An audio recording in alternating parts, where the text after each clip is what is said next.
Welcome to the show, All Things Writing. I am your host, Brian the Writer.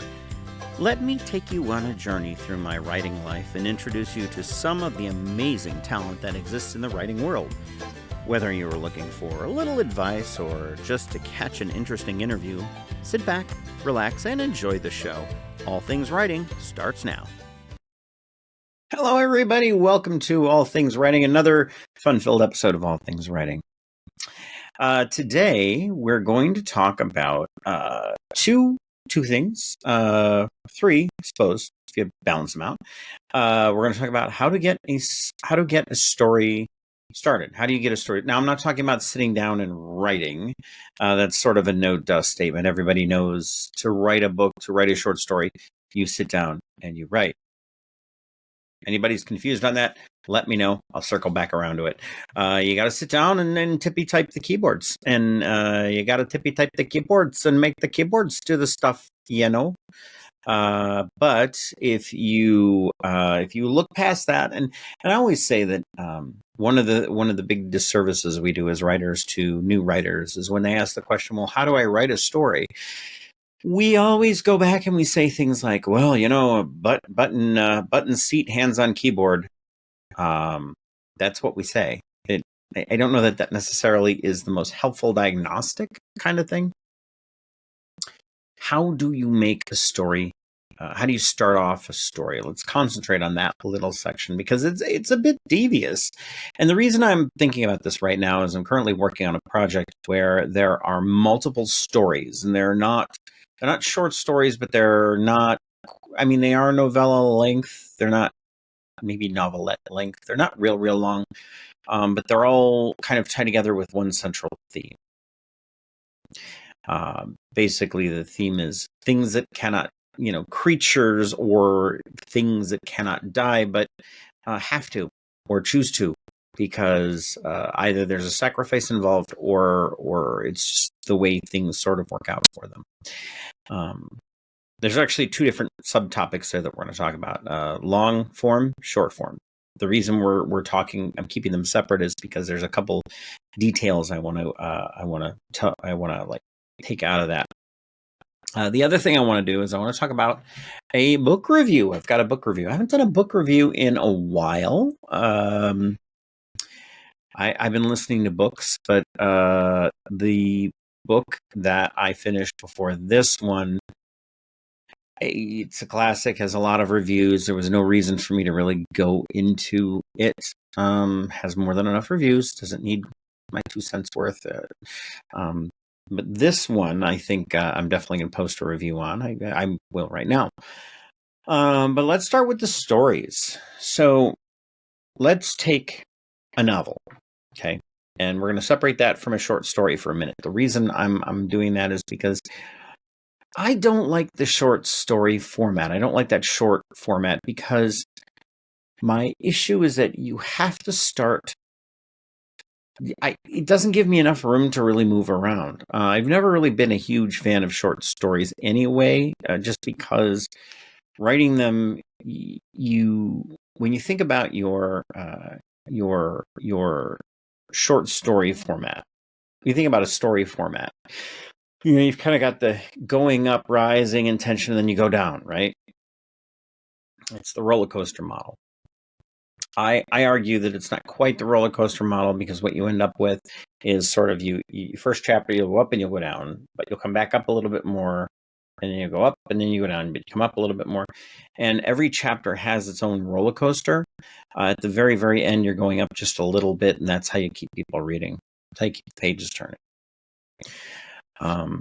The thing that I think I like about the long form fiction is your hook. To hook the reader doesn't have to come within the first couple of sentences. I know people skew me over that, but the reality is you don't have to necessarily do that as long as you get to it within a page, a couple pages. But that's when you really should be hooking your main, your main characters. I got an example for you. I thought I had an example for you, but as it turns out, the book I want to reference isn't even here on the shelf, and it's one of my own books. You would think I would have that. I would have that in front of me. Let's pull a different example then. This is from Reapoke. It starts with a chapter called "The Dangers of Camping." And let's see. It talks about, the first page talks about a guy by the name of Carl, and the end of that first page, it refers to Mary, the female character in this exchange. She's not there. She's not there. And that's the question: where's Mary? What could happen to her? It goes on a little bit farther to find out that there's some blood and some hair, and then he gets kidnapped and dragged off, and that's kind of the way that first chapter gets rolling. But it's not the same as a matter of fact, here, just for comparison purposes, let me read the first 2 paragraphs, and we're going to compare that to something else. Okay, first 2 paragraphs: the dangers of camping. The morning shone through the canopy of trees like beautiful cascading mini waterfalls of light. Had they not been so low on provisions, Carl Jensen might have allowed a lengthier stay in the warmth of the sleeping bag. Next to him, the sleeping mat belonging to Mary Conway, a stunning brunette he'd befriended on the trail, lay unrolled. Ordinarily, he wasn't into one-night stands. However, this relationship stretched out the better part of a week. Mary grew on him. She must have gotten up to 10 camp. Carl pushed the tent flap aside, revealing the beautiful mountain vista. The spot was Mary's idea. Consulting the map in their cross-country hike, the trail curved slightly inward into the Virginian forest, near a lake in a small town. The lake promised a place to run water through a filter, and the town, although small, provided a place for additional provisions and a hot meal for the 2 of them. Reconstituted trail food tasted all right. However, a burger and fries really helped them push farther toward their destination. The campsite stood 75 feet off the main trail in a little stand of pines. The trees provided a nice windbreak from the breeze blowing off the mountain. From a small break in the trees, Carl made out the tops of houses and buildings in the distance, as well as a taller structure featuring a large neon coffee cup, suggesting a cafe or a restaurant. Pulling the laces of his boots tight, Carl stretched and sat for a minute, enjoying the serene picture of the cityscape painted. Glancing around, Mary wasn't in camp. While nothing more than a summer fling, a little notice that she'd left for town ahead of him was certainly the polite thing to do. So that's the first page, not the first couple of paragraphs. But okay, so that's from Reapoke. Let's look at Codename Formula 12. Let's talk about how this one starts, because it is very, very different. In something like, so just from a length standpoint, so about 72,000 words, 32,000 words. Much, much smaller novella length, Codename Formula 12's novella length. We start out with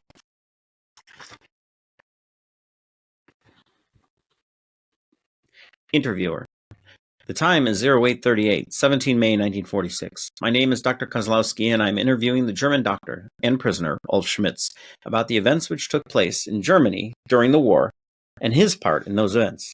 Doctor, if you would please begin at the beginning. Dr. Schmitz, naturally, it would be impractical for me to begin in the middle of the story, and it would be unlikely to have any scientific value. And yet, as I told the first interviewer, I will retell the story to anyone who will listen. Is an important one. You must understand the situation is difficult for me to recount. So much has happened in such a short amount of time. All the things I have seen, all the things I did that I had to do, which went against what I truly believe as a scientist. So you see, in Codename Formula 12, I got to that hook part. I will retell the story to anyone who will listen. It is an important one. That's paragraph 2. Whereas Reapoke, from a writing perspective, we get to that missing camper in paragraph 4. Now, it may not seem like a big detail, but I want to point out that that's a much quicker we're moving things a little bit quicker in Codename Formula 12. As a matter of fact, in Codename Formula 12, we get right into the action. There's a little bit of setup so you understand that Dr. Schmitz is talking to an interviewer before,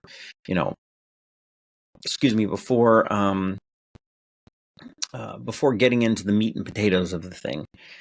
Reapoke, we've got a ways to go before we get into what's really happening. But in Codename Formula 12, it's happening right away. I don't have the luxury of time and space to really get into the storyline as such. So that's another example. But let's go to yet another example. This is from. Let me find the page.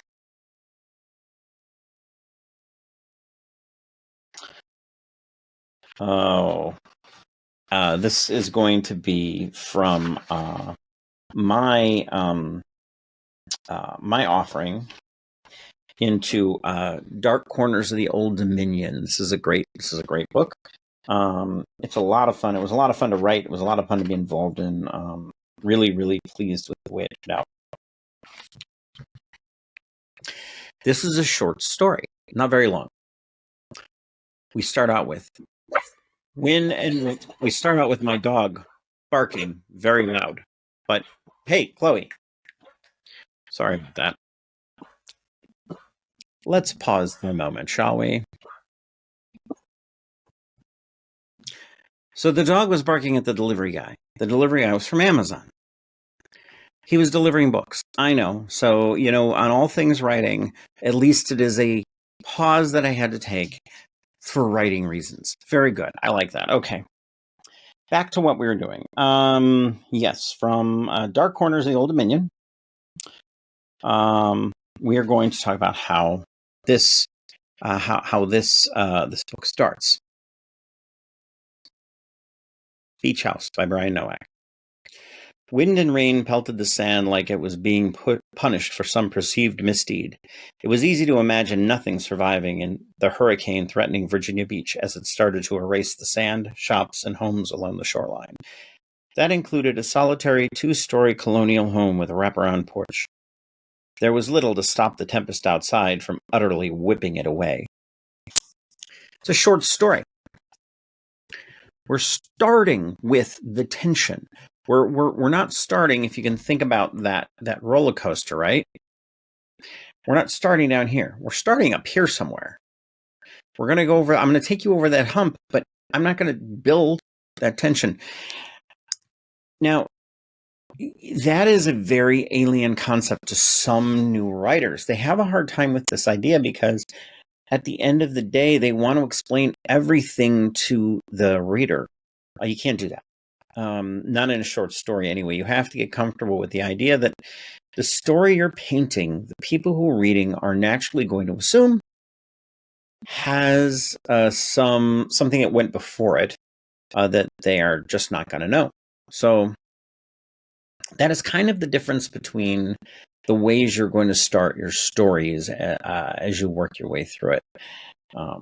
You'll see oftentimes new writers way over-explaining everything. They're going into incredible detail, but the reality is that you don't need that detail. Sometimes you don't need that detail. Or if you're working in a longer form and you're going to put in that information or put in some description, make sure and inject it. Don't dump it on people, because it just makes for very bad writing. Not only will it bore your reader to tears, it also slows down the story way too much. I know when I first started writing, I'm like, I need to give all this context and all this other stuff before I get into the real meat and potatoes of the story. No, you don't. You really don't need to do that. Just accept that your reader is going to understand what you're talking about when you're writing something smaller like that. Codename Formula 12, it's actually occurring after the events being talked about. So interestingly enough, we know the good doctor is safe because he's being interviewed, or at least I let you think he's being safe anyway. There's a twist at the end. There's a twist at the end. Codename Formula 12. If you want to know the twist, go out and buy the book. It's fantastic. The people who've read it absolutely love it. So that's kind of my take on how to get these stories moving along. Now, you can, if you want to put in information, dribs and drabs, and keep moving forward, interject it, put it within, like, have your character moving through their lives. And while they're moving through lives, maybe they see a car that reminds them of something, and then they think about that for a paragraph, and then they almost get run over by a car because they're wandering the streets because they think about other things, and then they're like, oh yeah, I got to go to the coffee shop or whatever. I don't know. You can play with it. Okay, so there's another thing I want to talk about. Book review. I just finished reading, so I'll listen to books through my devices, and then sometimes I will read a for real book. I do like reading for real books. This is the one that I just finished by Nick Dewolf. It's called Pulling Strings. Well, let me read the back of it for you. 2 days ago in Austin, Texas workers went into a factory but didn't come out. The morning shift never left. The afternoon shift went in and didn't leave. When family members called the corporate offices, frantically looking for their loved ones, corporate buzzed the managers. Then the factory floor. They even tried the break room. No answer. Eventually, a regional VP humped his butt to the factory. A crowd had gathered. The witnesses said he didn't storm over, but meandered, looking back over and over. They said he got halfway there, then froze. He staggered, then crept to the door, opened it, called inside, and went in. A minute later, the screaming started. Witnesses said it sounded like a stuck pig. They said it wasn't human, but it was. Dun, dun, dun, dun. So, Pulling Strings. Very good story. A lot of paranormal telekinesis, sort of things. The main character, Cole, she has the ability to use her psychic energies. She can put up walls around herself to protect her. She can send out mental spikes to hit enemies. The coolest thing she can do is form a gun mentally in her hand and shoot people with that gun, but she can control how powerful it is. So she can choose to kill, choose to not kill. She goes into, towards the end of the book, why she does it that way. There's a real reason, instead of carrying an actual gun. It is well written, well edited. I did notice 2 little mistakes in there as I read along, but honestly, you could send a book like this through multiple editors and still have it pop out the other side with a couple of errors in it. So not distracting in any way. I liked the characters. I didn't notice any major plot holes.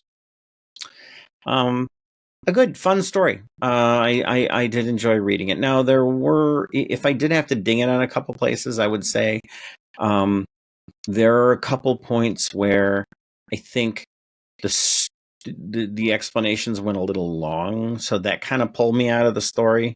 But it wasn't too bad.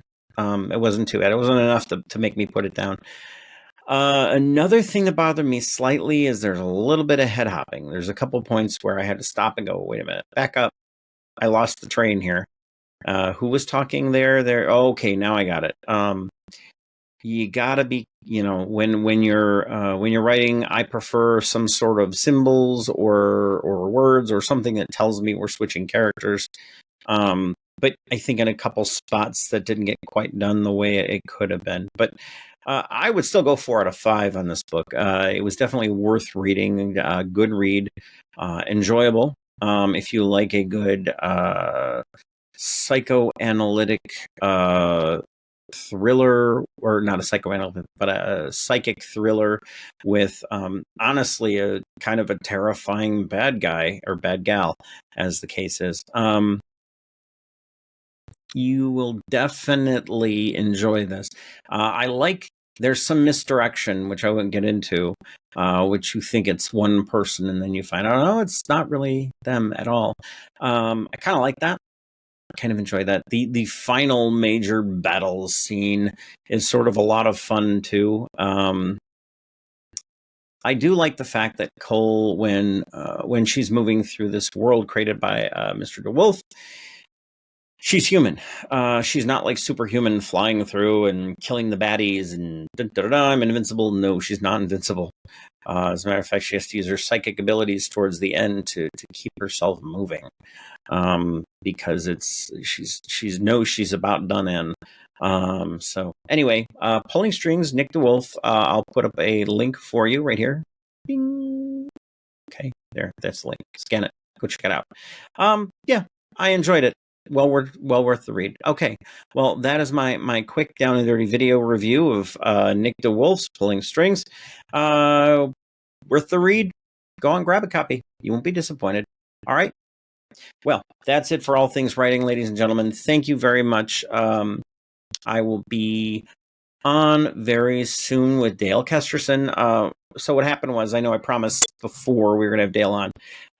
What happened was we had a couple of scheduling conflicts, and then she had to go out of town, and so we're going to get to that pretty soon.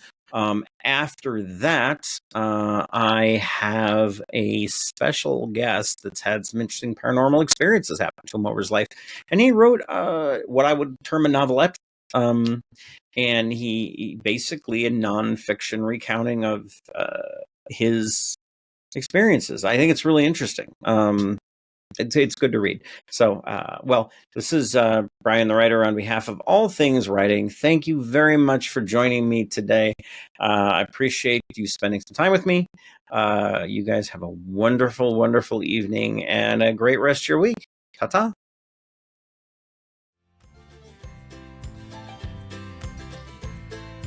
This has been another amazing episode of All Things Writing. If you heard something that got your wheels spinning, check out the links in the show notes. Also, please follow the show and remember to leave those reviews. Those simple acts of kindness mean the world to us. Hop on over to briannowak.com, and that is Brian with a Y, and check out my latest novels. I'm on Amazon or wherever you buy your ebooks.